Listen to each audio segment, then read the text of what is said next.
On va répondre à la question qui s'est affichée précédemment.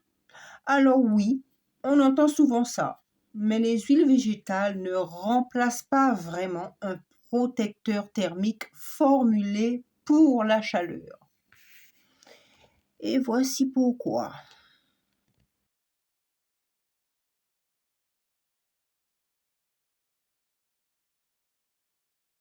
Un protecteur thermique est formulé pour, premièrement, créer une barrière uniforme autour de la fibre capillaire. Deuxièmement, réduire la perte d'eau causée par la chaleur. Troisièmement, supporter des températures élevées jusqu'à 200 à 230 degrés. Quatrièmement, contenir souvent des polymères thermoprotecteurs et des silicones adaptés. Il est donc spécifiquement conçu pour résister aux lisseurs, boucleurs ou sèche-cheveux.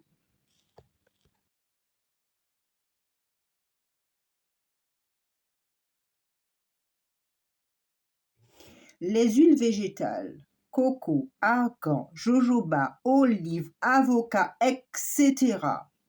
lissent la cuticule de la fibre capillaire, apportent de la brillance et réduisent légèrement la casse.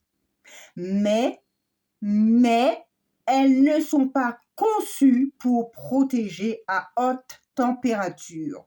Le problème principal, c'est le point de fumée. Chaque huile a un point de fumée.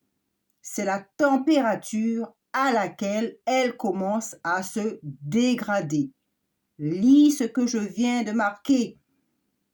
Un lisseur monte souvent à 180 voire 230 degrés.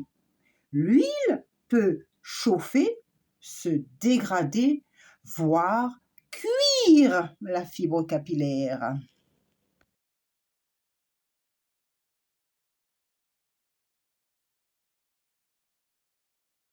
Certaines études montrent que l'huile de coco peut réduire la perte de protéines avant ou après lavage, mais pas qu'elle remplace un protecteur thermique. Elle protège partiellement en limitant la pénétration d'eau, mais elle ne forme pas une barrière thermique stable et ne protège pas contre les très hautes températures. Conclusion. Non, non et non. Une huile végétale ne remplace pas efficacement un protecteur thermique. Elle peut être un complément, mais pas une alternative équivalente. D'ailleurs,